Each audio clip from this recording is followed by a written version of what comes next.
नमस्कार विद्यार्थी मित्रांनो आणि आदरणीय पालकांनो, महाराष्ट्र मेडिकल करिअर काउन्सिलिंग या युट्यूब चॅनल तर्फे मी आपली मार्गदर्शक शमी महाडेश्वर तुम्हा सर्वांचे मनापासून स्वागत करते।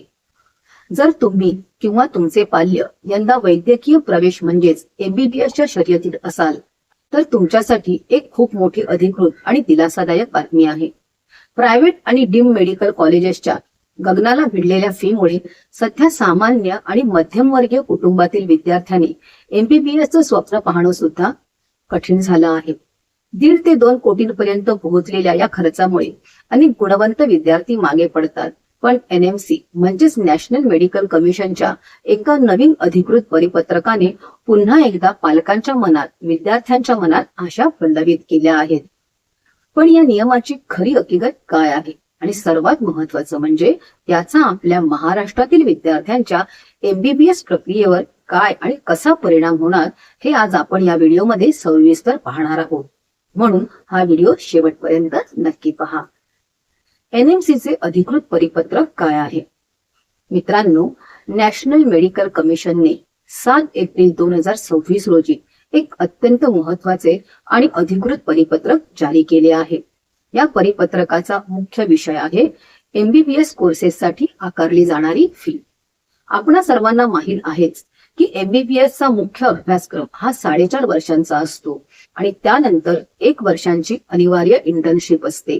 पण देशातील अनेक प्रायव्हेट कॉलेजेस आणि डीम्ड युनिव्हर्सिटीज विद्यार्थ्यांकडून तब्बल 5 वर्ष किंवा 5.5 वर्षांची फी वसूल करत होते। म्हणजेच ज्या काळात विद्यार्थी इंटर्नशिप करतो, कॉलेजला सेवा देतो, त्या काळाची ही फी घेतली जात होती।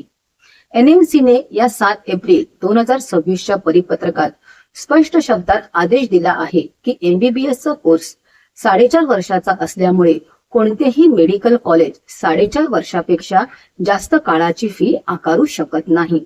तामिळनाडूच्या स्टेट काउन्सिलिंगने तर यावर अधिकृत नोटीस काढून या परिपत्रकाची अंमलबजावणी सुरू केली आहे आणि अमृता कोची सारख्या डीम्ड युनिव्हर्सिटीने 5 वर्षांऐवजी 4.5 वर्षांचीच फी घेणार असल्याचे आपल्या वेबसाईटवर अधिकृतपणे जाहीर केले आहे। आता वळूयात आपल्या सर्वात महत्त्वाच्या मुद्द्याकडे। महाराष्ट्रातील विद्यार्थ्यांवर याचा काय प्रभाव पडेल? परराज्यात विशेषतः साऊथ मध्ये शिकणे आता स्वस्त होणार आहे। महाराष्ट्रातील हजारो विद्यार्थी दरवर्षी कर्नाटक, केरळ, तामिळनाडू आणि पॉंडिचेरी येथील प्रायव्हेट आणि डीम्ड कॉलेजेसमध्ये प्रवेश घेतात। साऊथच्या अनेक कॉलेजेसमध्ये 5 वर्षांची फी घेतली जायची, आता ती 4.5 वर्षांची झाल्यामुळे महाराष्ट्रातील विद्यार्थ्यांचे थेट एका सेमिस्टरचे लाखो रुपये वाचणार आहेत।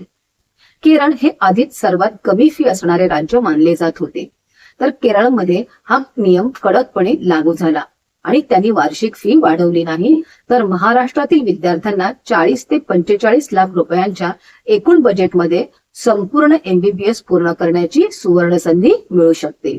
साऊथ मधील कॉलेजेस किंवा डीम्ड युनिव्हर्सिटीचे बजेट 6 महिन्यांच्या फी कपातीमुळे थोडे कमी झाल्याने महाराष्ट्रातील अनेक अप्पर मिडल क्लास विद्यार्थी इकडे प्राधान्य देतील।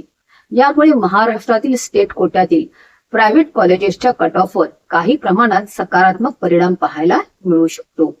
पण थांबा, इथे पालकांनी आणि विद्यार्थ्यांनी एक गोष्ट अत्यंत सावधगिरीने समजून घेतली पाहिजे। नियम कागदावर खूप चांगला दिसतोय, पण कॉलेजेस आपला तोटा भरून काढण्यासाठी एक नवीन खेळी खेळू शकतात। कॉलेजेस 5 वर्षांची फी 4.5 वर्ष करतील, पण वार्षिक फी वाढवून आपला होणारा तोटा मेकअप करण्याची दाट शक्यता आहे। दुसरी महत्वाची गोष्ट म्हणजे सरकार ट्युशन फीवर नियंत्रण ठेवू शकते, पण हॉस्टेल चार्जेस, मेस चार्जेस आणि इतर अदर चार्जेसवर शासनाचे नियंत्रण कमी असते।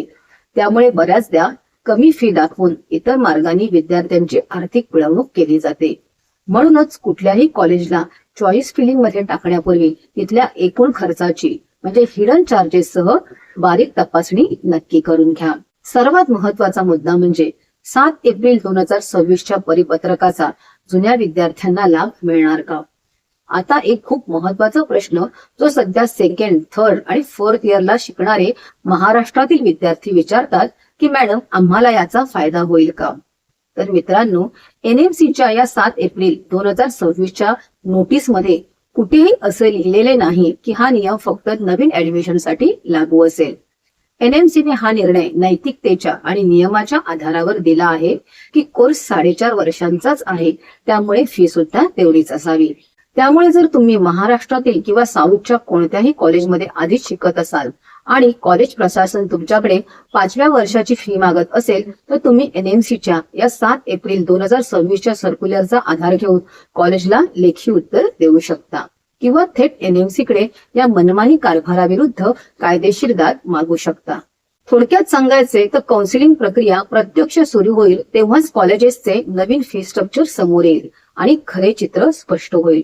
पण सध्या तरी हा निर्णय विद्यार्थ्यांच्या हिताचा वाटत आहे. नीट प्रवेश प्रक्रिया, महाराष्ट्रातील कॉलेजेसचे कट ऑफ आणि अशाच प्रत्येक महत्वपूर्ण अपडेटसाठी आमच्या महाराष्ट्र मेडिकल करिअर काउन्सिलिंग या चॅनलला सबस्क्राईब करा आणि हा व्हिडिओ गरजू विद्यार्थी व पालकांपर्यंत शेअर करायला विसरू नका.